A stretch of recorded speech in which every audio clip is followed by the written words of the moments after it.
Hey everyone, I'm your host Rae Ireland, and you are listening to the Soul Aligned podcast, where we help high achieving leaders and driven visionaries do what you love and live your purpose. So, welcome to episode 21. I'm so glad you're all here, and we have an amazing guest here with us today, TR Garland, and we're going to be talking about what is a social entrepreneur and why does that matter in today's age? So TR is a speaker, author, coach, and leading authority on helping purpose-driven professionals turn their mission into movements. And I've worked with TR before and we're close friends. And so I'm just so excited to have you on here. Thank you so much for joining. It's a pleasure. And I'm lucky number 21 on your podcast series. I love it. Lucky 21. Exactly. We're going to have a fantastic conversation today, Rae. And it is an honor and a privilege to be invited onto this type of platform so that we can dialogue amongst ourselves so that your community can start to expand, what their idea of what's possible in the world today. Absolutely. And I just love your mindset around really being of service. And before we dive in, I wanted to find a definition for social entrepreneurship. So from entrepreneur.com, I found this. Social entrepreneurship is driven not so much by profit as by societal needs that the entrepreneur has identified and is passionate about giving. So it's more about serving the community's needs and passions over profit while also not ignoring funding or profits.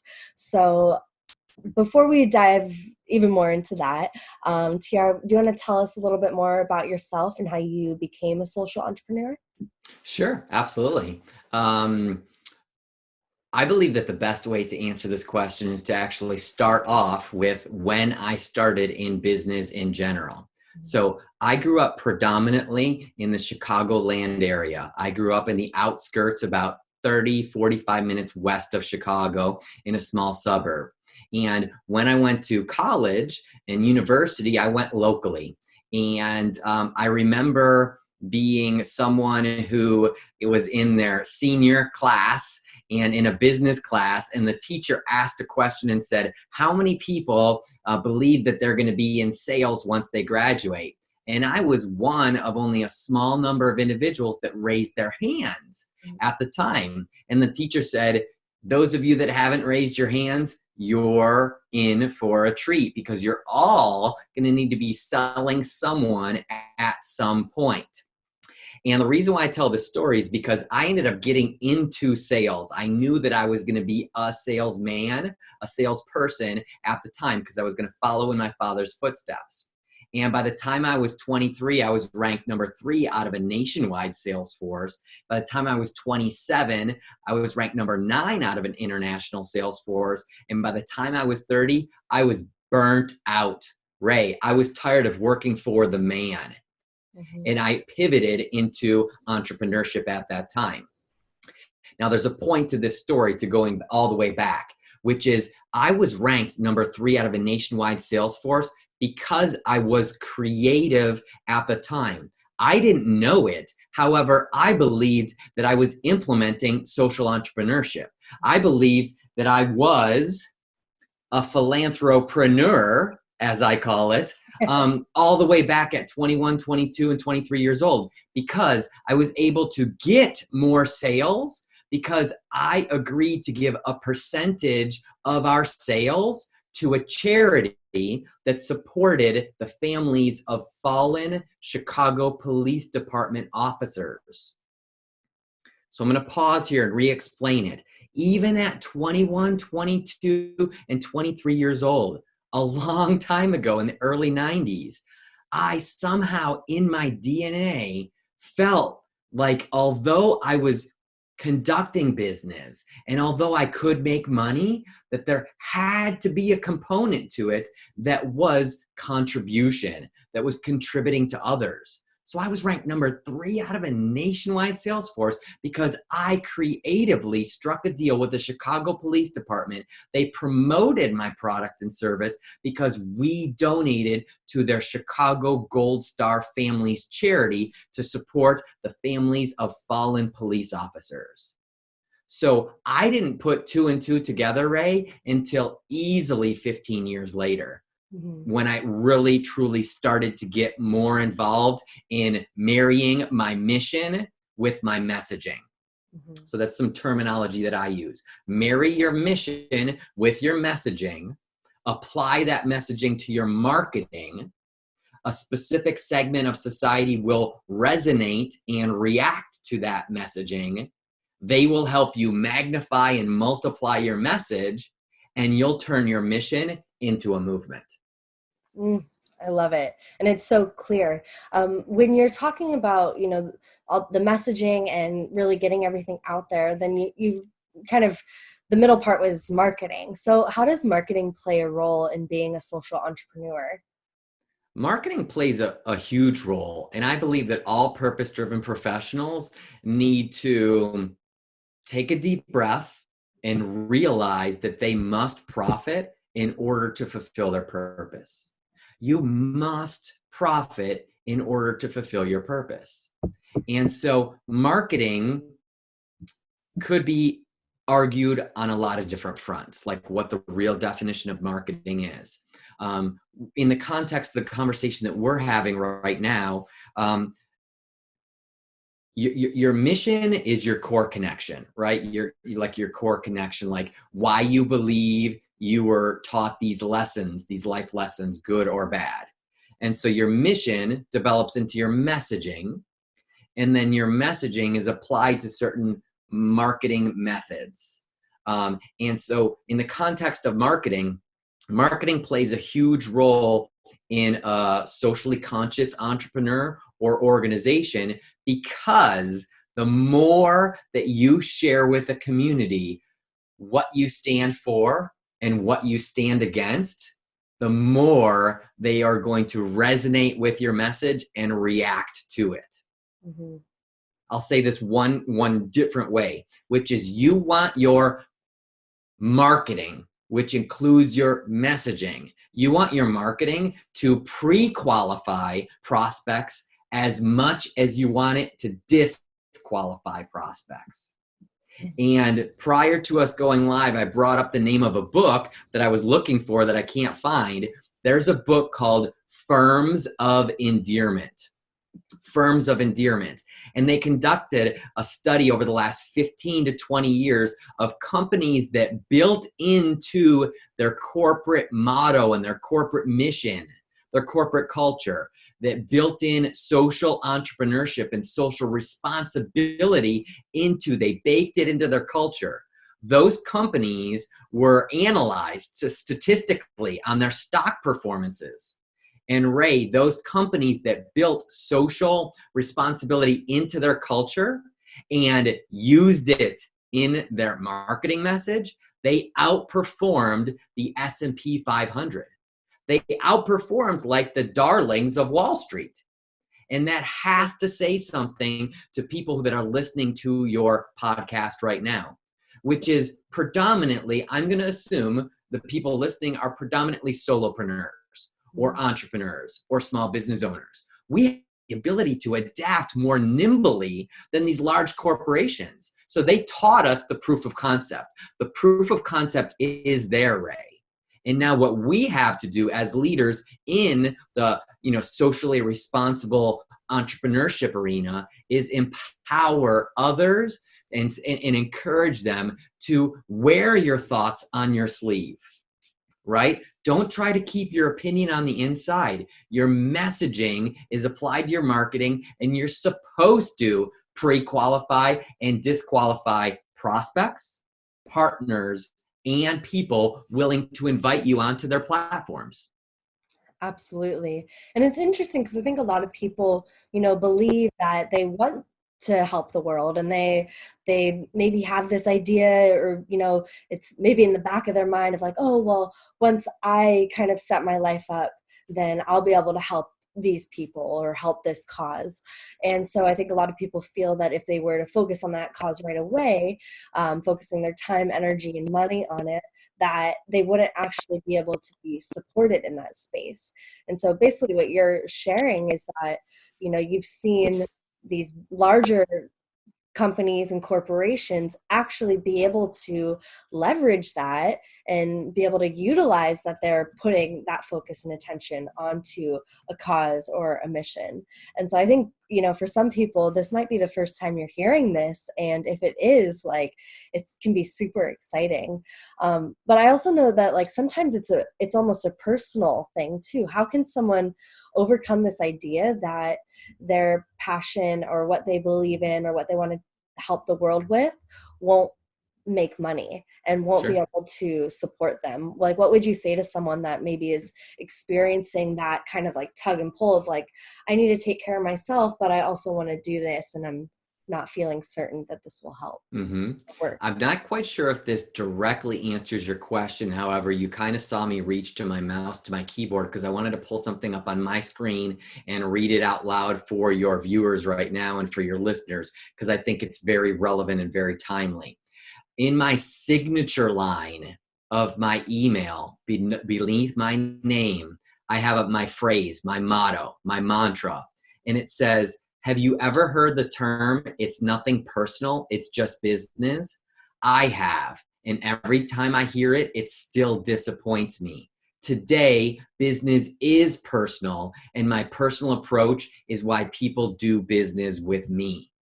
So I'm sure that there's something tied to it, whether it directly answers your question, it at least is in alignment with the conversation that we're having. And we're encouraging your viewers and your listeners to adopt this mindset.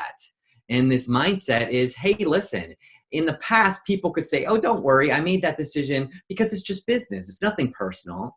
Right. You can't get away with that shit these days. Mm-mm. You cannot, like, even your average individual in society, their radar is up, like their BS meter. They want to be treated like real people. Yeah.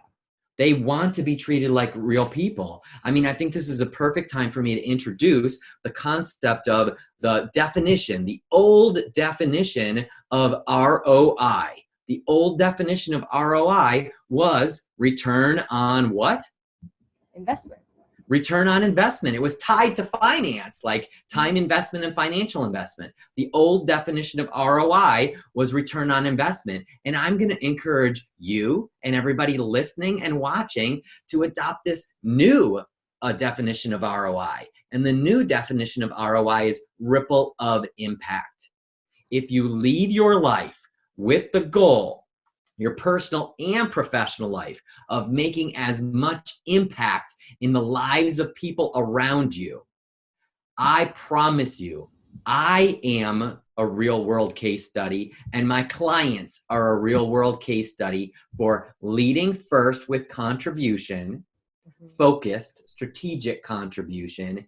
And I promise you that the law of reciprocity will work in your favor. And those advocates that you activate, you'll begin to amass an army of advocates out there in society, in your marketplace. And those advocates will begin spreading your message for you. They'll begin to magnify and multiply your message for you, so that you earn a fair exchange in value for your products and services, so that you can take care of your loved ones. Yeah, it's so powerful. I love that switch of ROI. I think it's so cool. And another, I love how you play with words too, because it really creates this like fun expression of what it is to be a social entrepreneur. Like, it is fun. It's exciting. It brings pleasure not only to those that you're serving and the causes that you're serving, but also ourselves. And I think, we've seen it time and time again of the super successful CEO, and they're just like hating their lives because they don't feel like they're fulfilled. They don't feel like they're actually being of service and changing the world for positive. So I love how we can play, and everyone that's watching can feel this like excited energy, because that's really what comes when you step into this different perspective of, okay, let me serve, and let's all play together. Let's see how we can do this better. And another thing that you share is turning your mission into a movement. Can you speak on that a little bit more? Absolutely. I mean, and I think this ties to, 2 questions ago, which is, all right, so there's a proven process. So I don't want to get too much into my background and my experience. However, I have had the privilege of working with many 8 and 9-figure brands and help them make more of an impact, which created more influence, which created more income for them and their community members. And, I've worked with Brian Tracy. I've worked with Laurel Langmeyer from The Secret. I've worked with Michael E. Gerber during the 25th anniversary of the E-Myth. I, after that, was asked to help the Think and Grow Rich brand during the 75th anniversary of Think and Grow Rich. So these are all brands that made an impact in people's lives, assisted these brands or these individuals in becoming more influential. And as a result, they helped their community members make more income, and they were, they got made more income as well. And so as a result of working with these individuals during the first 5 years of my time in this personal and professional development space, I did develop that 7-step sequence for turning your mission into a movement. And step number 1 is mission, right? You've got to get crystal clear on your mission. What lessons has life taught you that uniquely qualify you and only you to offer a gift to the marketplace? And then step number 2 is your mission determines your messaging. So your mission determines your messaging, and your messaging is then applied to your marketing, right? So your mission determines your messaging. Your messaging is then applied to your marketing. And then you choose a method of media in order to market on, right? A method of media.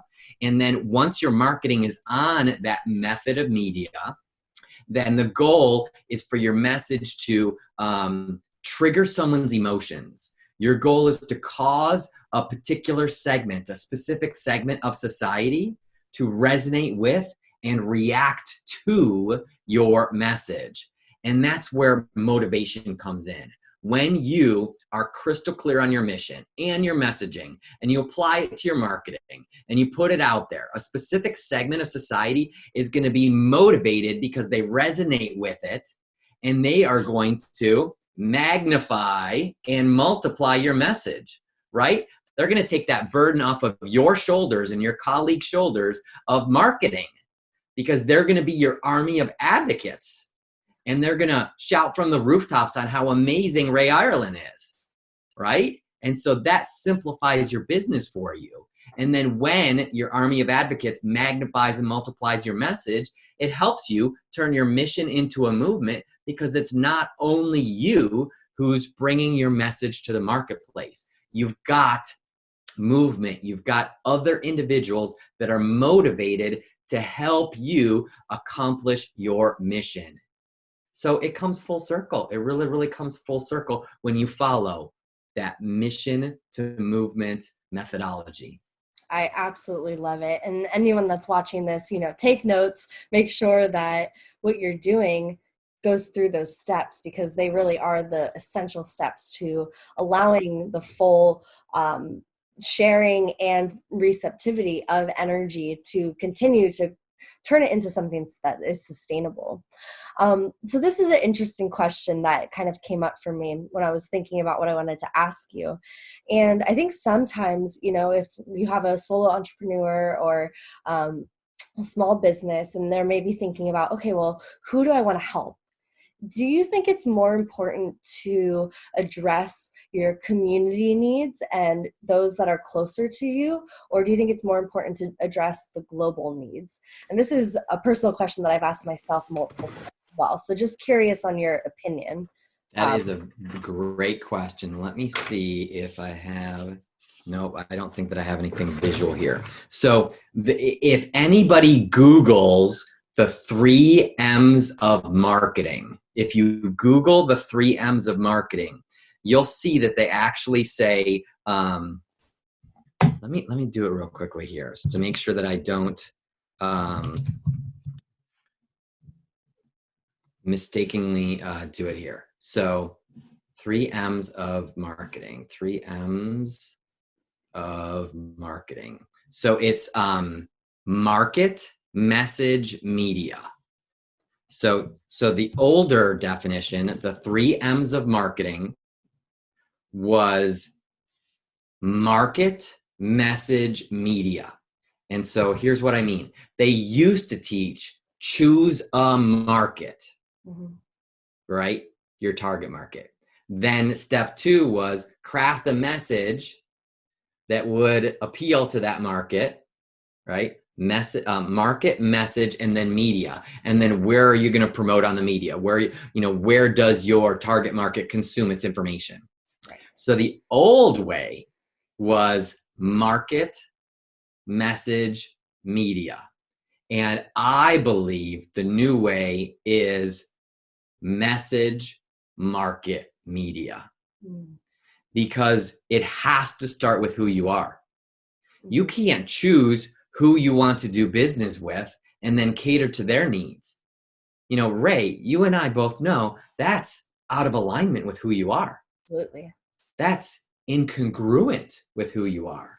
Choosing a market on who you want to work with and then using language that you think might resonate with them, you might be able to master it in a practical way, like a practical and tactical way.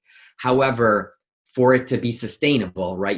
I think you brought up the term sustainable or predictable. To have a profitable, predictable, and sustainable platform today, I'm going to encourage you to throw away the old 3-step success sequence, the 3-step sequence for 3 M's, which is market, message, media. And I'm going to say message first, right? Mission, then message, and then let your messaging filter out all the PITA clients. Right? Yeah.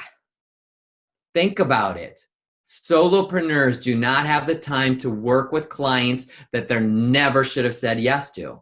Definitely. So why wouldn't you invest the time now to master your messaging by first looking on the inside as to what's your mission? What lessons has life taught you and uniquely qualified you and only you to offer your gift to the marketplace? Take those lessons as your mission, turn that into your messaging, and allow your messaging to apply to your marketing and filter out people. You do want to piss off people as much as you want to, have people say, oh. So I'm pretty confident that answers your question, which is, what should people be doing? Well, the old way was choose a target market, then figure out the words that's going to appeal to them, and then choose some media, TV, radio, newspaper. And I'm saying mission first develops into your messaging, and your messaging is designed to pre-qualify and disqualify. Let your messaging do all the heavy lifting for you. I love it. And it's so important. It's what the world needs. And I think it's something that we were talking about at the very beginning is about authenticity and truth. And that's what the world is desiring. We are done with the BS. We're done with old ways of selling and, just trying to get people to kind of, hook them into your game and stuff like that. It doesn't work anymore. People aren't interested. People are just pretty tired of it, really. So it's about turning the tables around, turning the perspective, and starting with the mission. I absolutely love that. It's heart first, heart forward, and doing this from there. Let me +1 that by saying authenticity is the new audacity. Authenticity is the new audacity because it's bold to be yourself. It's bold to be yourself today, your real self, right? Human beings are beautifully imperfect, and we just have to accept that, right? Authenticity includes setting boundaries. You have got to set boundaries for who you're going to be in a relationship with, for who you're going to be in a business relationship with. Authenticity includes setting boundaries. You're not standing up and you're not giving yourself the ability of being the best version of yourself every single day if you're not setting boundaries on who you can allow into your space. Absolutely. So I think those are some incredible key points for anyone that's looking to step into playing a bigger role in being a social entrepreneur. And thank you so much, TR, for sharing your wisdom with us and just really kind of unraveling what it means and why it's so important in our world for those that are practicing and stepping into that role of being the social entrepreneur, and then also for everyone else that benefits as well. So thank you so much for jumping on and being on the show. Of course, it's an honor and a privilege. And I hope that people that have watched this and that have listened to it realize that there are other individuals out there that talk about passion, that talk about purpose. However, passion alone is not enough. You must follow a proven series of steps, a proven sequence in order to turn your passion into profits. And I trust that by tuning in to Rae's, interview today and hearing her perspective and hearing my perspective and introducing you to the 7-step sequence for turning your mission into a movement, that you now have a roadmap. You've now got a sequential series of steps to follow, to begin to think about, so that you don't stay in the thinking mode, so that you go from the thinking mode into the taking action mode. That's my wish for each and every one of you today. And I thank you for allowing me to be interviewed by Rae and asking these amazing questions. And I thank you for listening to my opinion on how you can turn your own mission into a movement and have a ripple of impact beyond your wildest imagination. Now is the time, right now. Get started. Start moving. Well, thank you everyone for checking out this video. Please subscribe and ring the bell if you haven't yet. And if you want to check out more videos, go ahead and tap the screen right there. We'll see you next time. Bye.